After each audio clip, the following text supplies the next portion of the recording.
Hello students, आज हम बात करेंगे 12th कॉमर्स के सब्जेक्ट अकाउंट्स की। और उसमें हम जो चैप्टर कर रहे हैं वो है एनपीओ का।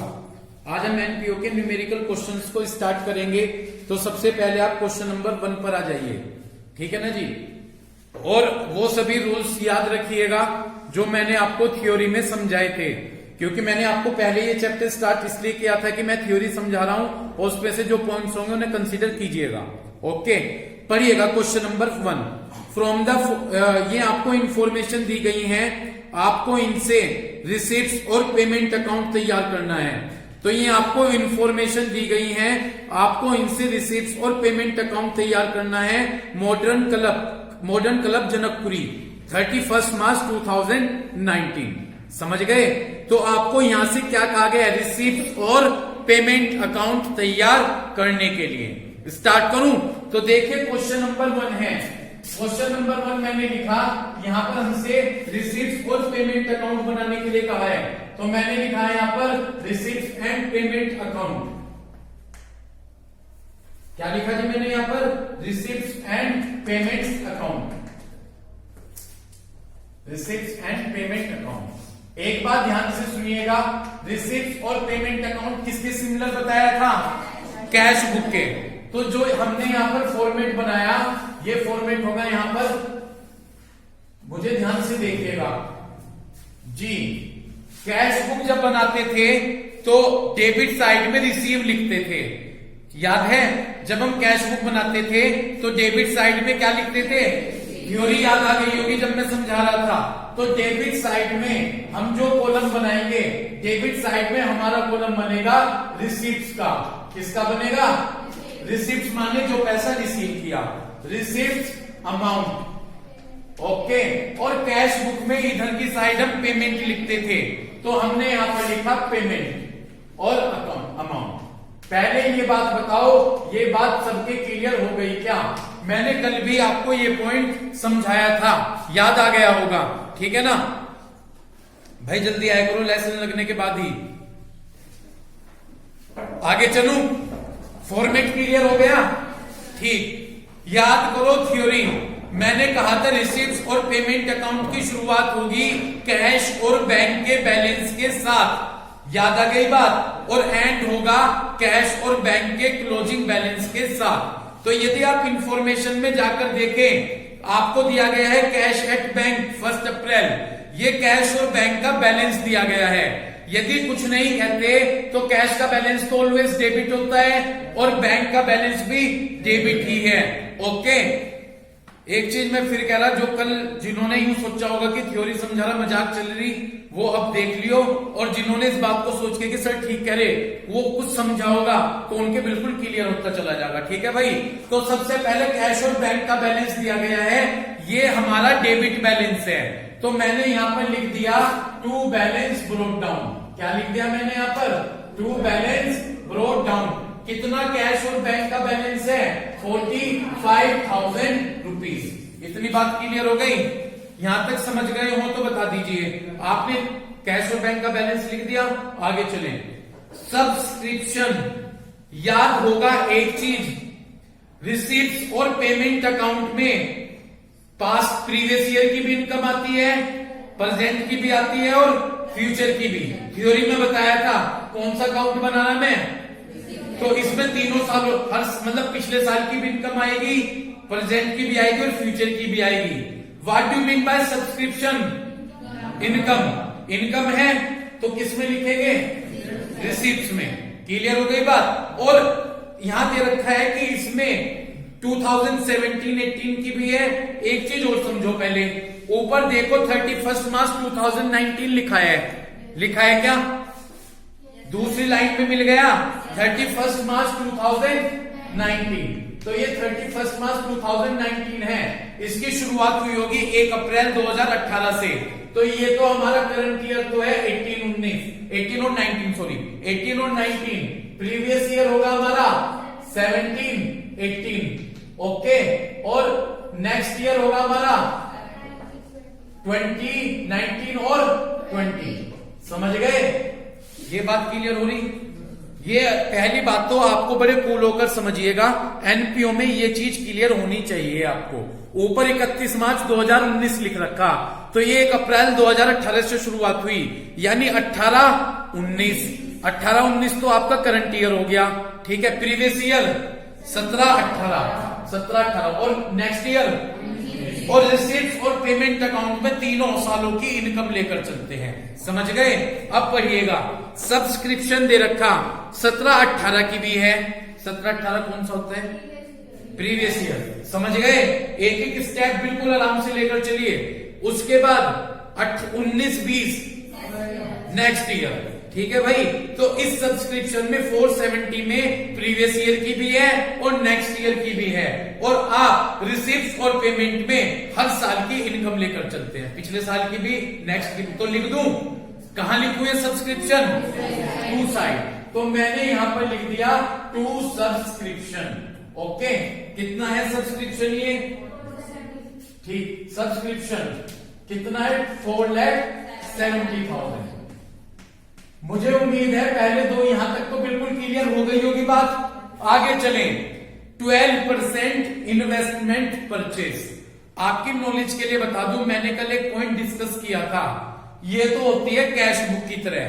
कैश बुक में आप कोई असेट्स भी खरीदते थे, मतलब इसमें आप जो भी असेट्स होंगी अगर खरीद रहे हैं उनको भी लिखकर चलेंगे। इतनी बात क्लियर हो गई। और अगर अगला इनकम और एक्सपेंडिचर बनवाऊंगा वो P&L की तरह है, उसमें आप नहीं लिखेंगे। इतनी बात क्लियर हो गई। अब आपने यहां पर इन्वेस्टमेंट खरीदे। अब एक बात बताओ, जब इन्वेस्टमेंट खरीदोगे तो पैसा आएगा या जाएगा? पैसा जाएगा, यानी पेमेंट, यानी क्या किया? पेमेंट। तो पेमेंट साइड में आपने लिख दिया बाय, लिखकर बाय 12% इन्वेस्टमेंट परचेस। क्या लिखा? By 12% investment purchase. इतनी बात क्लियर हो गई। कितने हैं ये 12% इन्वेस्टमेंट परचेस? 1,50,000 रुपीज। उम्मीद है क्लियर हो गई बात, समझ गए। मेरी एक बात कहने की है, फिर सुनो, मैं पूरा फर्ज करूंगा आपको क्लियर हो, इसलिए मैं बार बार बता रहा हूं। अगर कोई असेट्स भी खरीदोगे तो इसमें लिख लेना, ठीक है। इतनी बात समझ में आ गई। ये देखना कि पैसा जा रहा है, ठीक। आगे चलिएगा, एंट्रेंस फी रिसीव। क्या रिसीव की आपने? एंट्रेंस फीस रिसीव की। पहली बात, एंट्रेंस फीस रिसीव की तो आपके पास क्या आया होगा? एक मिनट इसका तो देख ले दो मुझे। Entrance fees receive, entrance fees receive हुई, ठीक है ना। वैसे तो रूल है एंट्रेंस फीस का, लेकिन यहां पर आपको कुछ देखने की जरूरत नहीं। अगर पैसा आ रहा है तो किधर लिख दीजिएगा? यहां पर। और पैसा जाएगा तो इधर। एंट्रेंस फीस रिसीव हुई तो क्या आया आपके पास? पैसा आया। किधर लिख दूं? To side. तो मैंने यहां पर लिख दिया टू एंट्रेंस फीस रिसीव। वैसे इसका रूल बताया गया था आगे के लिए, ठीक है, वो वहीं पर अप्लाई करेंगे। फिलहाल एंट्रेंस फीस रिसीव, कितना पैसा आया? 15,000 रुपीज। यहां तक कोई दिक्कत है क्या? नेक्स्ट पढ़िएगा, स्पोर्ट्स मटेरियल परचेज। आपने स्पोर्ट्स की मटेरियल खरीदी, खरीदते हुए क्या गया होगा? पैसा। किधर लिख दूं? By side. बहुत बढ़िया, बाय स्पोर्ट्स मटेरियल, शॉर्ट में लिख दूं स्पोर्ट्स मटेरियल परचेज। कितने की है? 70,000 रुपीज। आगे चलिएगा, नेक्स्ट फर्नीचर परचेज। फर्नीचर खरीदा, बाय साइड लिख दूं बाय फर्नीचर। कितना? 80,000। नेक्स्ट, फर्नीचर परचेज के बाद क्या दिया गया है? Sale of old furniture. ध्यान से पढ़िएगा, एक ओल्ड फर्नीचर था, आपने उसे सोल्ड किया। था वो 20,000 का, लेकिन कितने में सोल्ड किया? 5,000। समझ रहे क्या बात? आपने एक ओल्ड फर्नीचर बेचा है 5,000 रुपए का, था तो 20 का, 5 में बेचा। आपको चाहिए जितने में बेचा वही आपके पास आएगा। कितने में बेचा? पैसा आया। किधर लिख दूं? ठीक, तो हमने लिखा है यहां पर to sale of old furniture. To sale of old furniture कितना लिख दूं? 5,000। यहां तक तो बड़ा नॉर्मल क्वेश्चन लग रहा होगा। आगे चलिए, म्युनिसिपल टैक्स। टैक्स आपके लिए खर्चा होता है, टैक्स पे किए। किधर लिख दूं? म्युनिसिपल का मतलब नगर पालिका के टैक्स पे किए, तो बाय साइड में लिख दूं बाय म्युनिसिपल टैक्स कितना है 1000 rupees. Okay, next printing and stationery, print और स्टेशनरी के खर्चे हैं, कहां लिख दूं by side, by printing and stationery कितना 24,000। यहां तक कोई दिक्कत? उसके बाद आगे मूव करें, sale of old sports material, आपने ओल्ड स्पोर्ट मटेरियल बेच दी, कितने में बेची 6000 में बेच दी। क्या बेची? कहां लिखोगे बेची? तो बाय में कह रहे हो, टू में बोला बाय में, बाय बोला था ये टू, गलती मत बोलो, सुनो ध्यान से, ये तो सिंपल सी बात है, पैसा रिसीव हो रहा तो उधर और पैसा पे कर रहे तो। अब आपने ओल्ड स्पोर्ट्स मटेरियल बेची, तो बेचकर क्या आया, तो किधर लिख दूं टू साइड, तो हमने क्या लिखा to sale of old,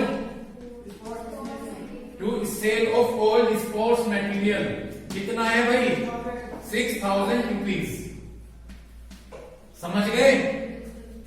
rule जो थ्योरी में आया था याद दिला दूं पहले ही, रिसिप्ट्स और पेमेंट अकाउंट में यह बताया था कि यहां पर नॉन कैश आइटम नहीं आते, क्योंकि रिसिप्ट्स और पेमेंट अकाउंट कैश बुक की तरह होती है, तो इसमें नॉन कैश आइटम जैसे कि डेप्रिसिएशन, आउटस्टैंडिंग एक्सपेंसेस और एक्रूड इनकम नहीं आती। थ्योरी में आई थी बात, पढ़िएगा। जर्नल एक्सपेंसेस, जर्नल एक्सपेंसेस है 20,000 रुपए के, उनमें से 2,000 रुपए अब भी पे करने बाकी हैं, जिनमें से 2,000 is yet to be paid, 2,000 pay करने बाकी, और जो खर्चा देना बाकी हो वो होता है आउटस्टैंडिंग, तो ये 2,000 आउटस्टैंडिंग के हैं। हम इसमें आउटस्टैंडिंग, डेप्रिसिएशन और एक्रूड इनकम नहीं लेते, तो 2,000 क्या कर दूं माइनस, हाँ बस माइनस कर देंगे, 2,000 माइनस करके लिखेंगे बिल्कुल। तो यहां पर जर्नल एक्सपेंस है, खर्चा किधर लिख दूं बाय साइड, इनकम उधर और खर्चा इधर, तो बाय जर्नल एक्सपेंसेस कितना है जर्नल एक्सपेंसेस, ठीक, तो 20 में से 2 गए, 18 बचे। मुझे उम्मीद है यहां तक क्वेश्चन ठीक समझ में आ गया होगा। इसके बाद next interest receive on investment, investment पे इंटरेस्ट मिला, इंटरेस्ट मिला तो हमारे लिए इनकम है, कहां लिख दूं to side, to interest receive on investment, to interest receive on investment. इतनी बात क्लियर होगी, कितनी 6,000 रुपीज। आगे चलिए नेक्स्ट क्या है जी, टूर्नामेंट एक्सपेंसेस, खर्चे हैं, कहां लिख दूं बाय साइड, तो हमने लिखा है यहां पर by tournament expenses 72,000 rupees. Okay, very good. Next क्या दिया गया है, सैलरी पेड, सैलरी पेड करेंगे तो हमारे लिए एक्सपेंसेस होगा, एक्सपेंसेस लिख दो बाय साइड में, बाय सैलरी कितनी है 84,000। और नेक्स्ट हमें क्या दिया है, पोस्टेज और कुरियर, ये भी हमारे लिए पोस्टेज और कुरियर के एक्सपेंसेस हैं, कुरियर है ना, कहां लिखे बाय साइड, तो हमने लिख दिया यहां पर बाय पोस्टेज, है ना, by postage and courier expenses, कितने 2,000 रुपीज। यहां तक कोई दिक्कत, सारा क्वेश्चन कर लिया क्लियर। अब मेरी बात सुनो जी, जब हम रिसीप्ट और पेमेंट अकाउंट बनाते हैं उसकी शुरुआत कैश के बैलेंस के साथ होती है और एंड भी कैश और बैंक के बैलेंस के साथ ही होगा, क्योंकि यहां पर कैश का बैलेंस तो डेबिट होता है, बैंक का भी बैलेंस डेबिट है, तो कल बैलेंस के बारे में नॉलेज दी थी, ठीक, तो दोनों का बैलेंस डेबिट है, तो यहां पर बैलेंस भी यहां पर ही बचेगा, दोनों का कैश और बैंक का बैलेंस कहां पर बचेगा क्रेडिट साइड में। बाय बैलेंस सीडी क्या लिखेंगे, बाय बैलेंस सीडी। भाई मेरी बात किसको समझ में आ रही है, समझ में भी आ रही बात, मैं इसलिए आपको थ्योरी में कल एक्सप्लेन किया था कि कैश और बैंक के बैलेंस के साथ शुरुआत करेंगे, और यदि डेबिट होगा, कैश और बैंक का बैलेंस डेबिट ही है, तो बैलेंस भी इधर ही बचेगा। लगा दो टोटल जब हम टोटल लगाएंगे 1 2 3 4 5 6 1 2 3 4 5 6 बिल्कुल यहां का टोटल आ जाएगा 5,47,000 कितना आ जाएगा 5,47,000 रुपीज क्लियर यहां का भी टोटल लगा लिया 5,47,000 रुपीज और इनमें से हम ये अमाउंट माइनस करेंगे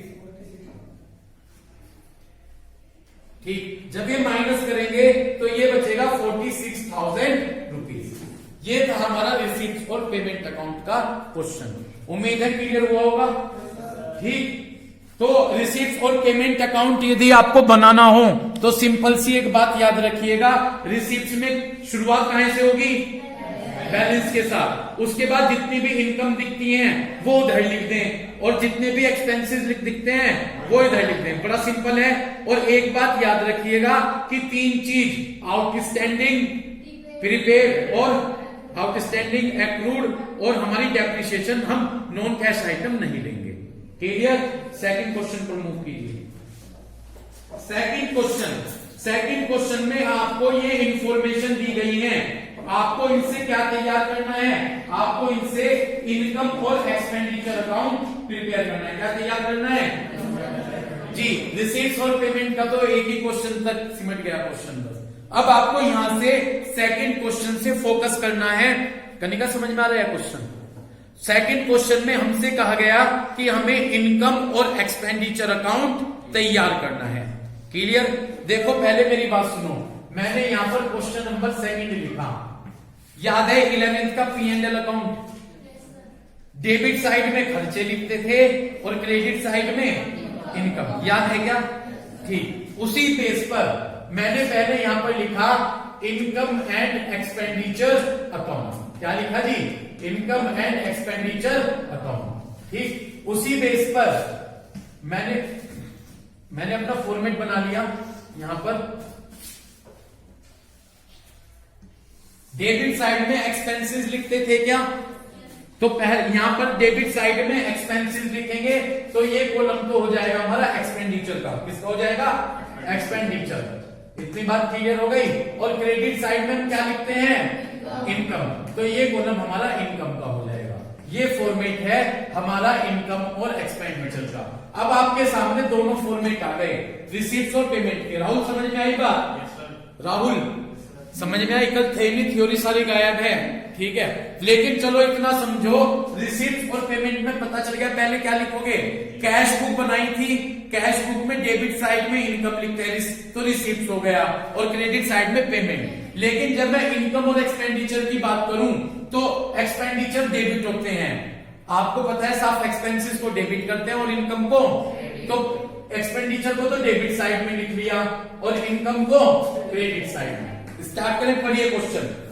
सेकंड में सबसे पहले मैं एक काम करता हूं एक्सपेंडिचर के कॉलम के साथ शुरुआत करूंगा करें शुरुआत एक्सपेंडिचर क्वेश्चन मिल गया पहला रिसीप्ट है और पेमेंट तो एक्सपेंसेस का कॉलम कौन सा है वहां पर पेमेंट मिल गया पेमेंट पर आ जाइए पेमेंट एक्सपेंसेस है रेंट दिया गया है क्या है रेंट तो रेंट हमारे लिए क्या है एक्सपेंसेस तो यहां पर लिख दिया मैंने एक्सपेंसेस में टू रेंट कितना है भाई रेंट तो मैंने रेंट लिख दिया 48,000 रुपीज आगे चले एक चीज ये किसकी तरह है P&L में कोई असेट्स नहीं आती समझ गए क्या दे रखा है फर्नीचर परचेज छोड़ दूं क्योंकि फर्नीचर क्या है हमारे लिए असेट्स उसके बाद सैलरी बिल्कुल सैलरी खर्चा है लिख दिया मैंने एक्सपेंडिचर में टू सैलरी कितनी दी गई है सैलरी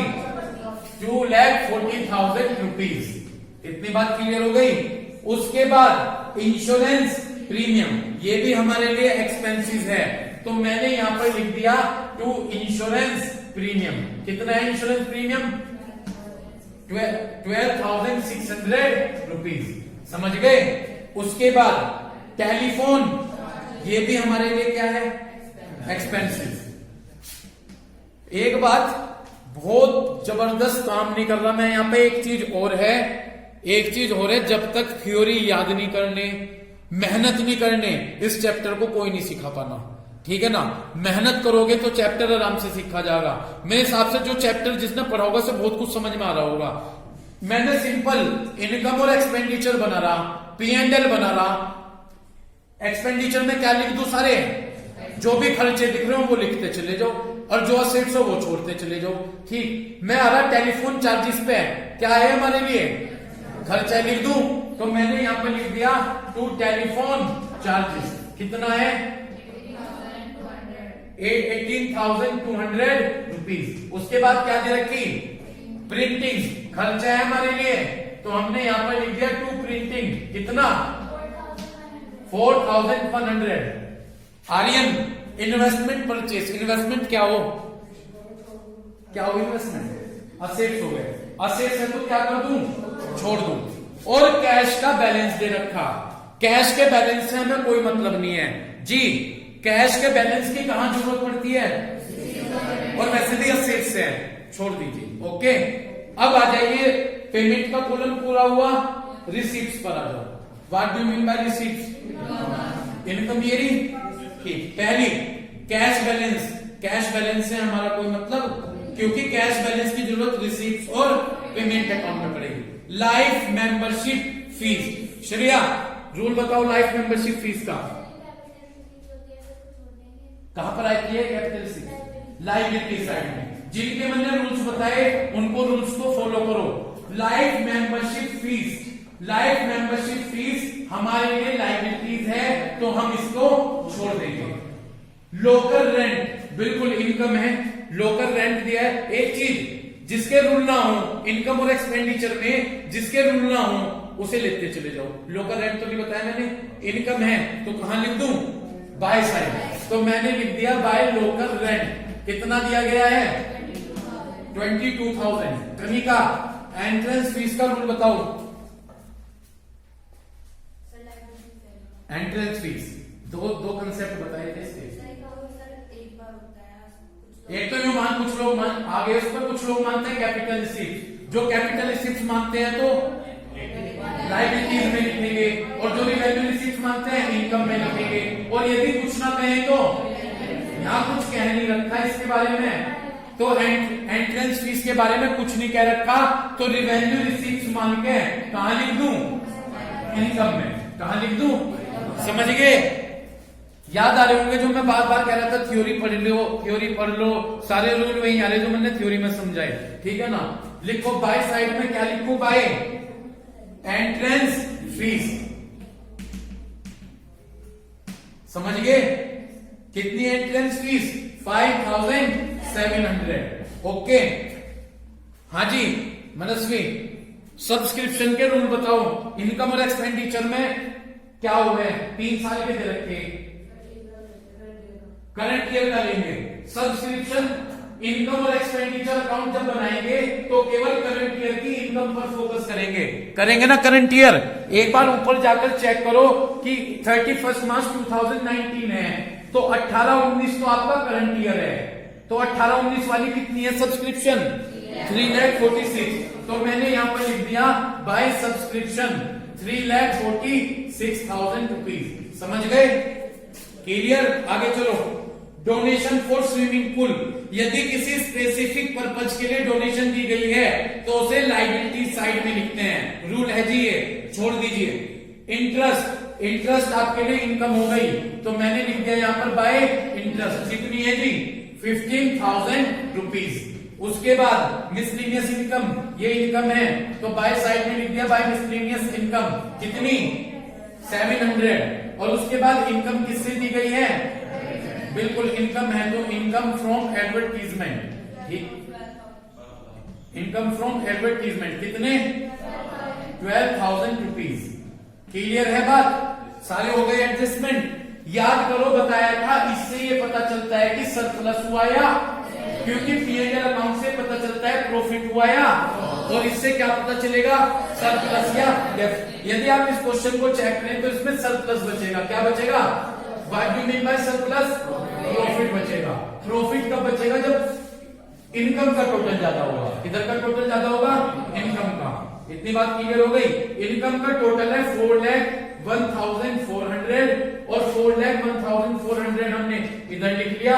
इसमें से आपने एक्सपेंसिव माइनस कर दिए तो 78,500 का क्या बचा हमारे पास? सरप्लस। ये था आपका क्वेश्चन नंबर 2। ठीक है ना। तो बस उम्मीद करता हूं कि इस वीडियो को देखकर आप एनपीओ के क्वेश्चन नंबर 1, क्वेश्चन नंबर 2 को अच्छे से क्लियर करेंगे। ठीक है, थैंक यू।